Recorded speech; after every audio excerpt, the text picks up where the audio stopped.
Cahaya dari sebuah kubur. Alkisah, pada suatu malam yang sunyi, langit gelap tak bertabur bintang. Seorang lelaki melintasi sebuah kawasan pemakaman. Angin berhembus perlahan, membalut suasana dengan keheningan yang dalam. Tiba-tiba, pandangannya terpaku pada sebuah fenomena luar biasa. Cahaya terang membumbung tinggi dari salah satu kubur, menjulang ke langit seakan menembus awan. Dia terpana, tak mampu beranjak. Dalam hati kecilnya ia berkata, ini pasti makam seorang kekasih Allah. Mungkin seorang wali, orang alim, atau hamba yang sangat dicintai olehnya.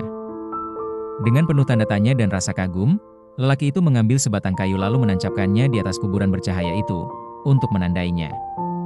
Pagi esoknya, dia kembali ke sana bersama beberapa orang kampung, ingin menyelidiki siapakah gerangan penghuni kubur yang bercahaya itu. Jejak pencariannya membawanya ke rumah si mati. Ia bertemu dengan istri almarhum dan menceritakan peristiwa malam tadi.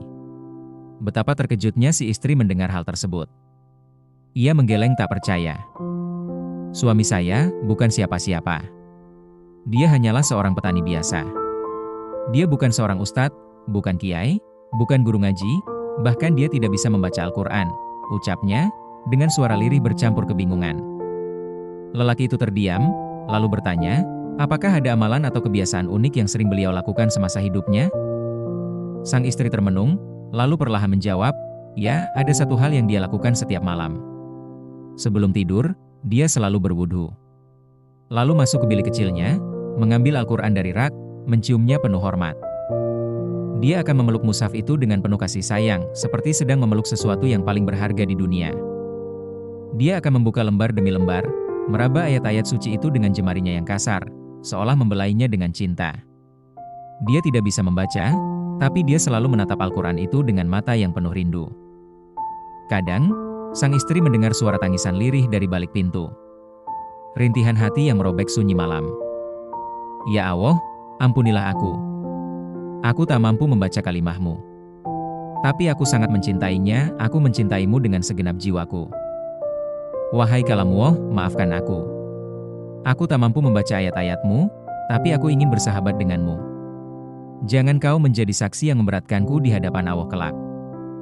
Lelaki itu lalu meminta untuk melihat mushaf Al-Quran milik almarhum. Saat dibawa ke bilik kecil itu, ia menangis. Mushaf itu tampak lusuh dan usang, namun begitu mulia. Lembarannya penuh bekas sentuhan, ada noda air mata di sana, tanda cinta dan tangisan yang tulus. Di sanalah rahasianya terkuak. Si mati memang tidak bisa membaca Al-Quran, tetapi hatinya begitu mencintainya. Dan cinta itu, lebih kuat dari segala ilmu, lebih murni dari segala ucapan. Maka pantaslah jika Allah muliakan dirinya. Cahaya dari kuburnya bukan sekadar cahaya, itu adalah pancaran cinta tulus antara hamba dan kalam Tuhannya. Sahabatku, mungkin kita mampu membaca Al-Quran, tapi adakah cinta seperti itu dalam hati kita? Mungkin kita sering memegangnya, tapi adakah rindu dan air mata saat membuka lembarannya? Marilah kita muliakan Al-Quran. Bukan hanya dengan lisan, tapi dengan hati. Bukan sekadar dibaca, tapi dihayati, difahami, dan diamalkan. Karena memuliakan Al-Quran, walau hanya dengan cinta dan air mata, sudah cukup menjadi sebab datangnya cahaya dan syafaat. Subhanallah.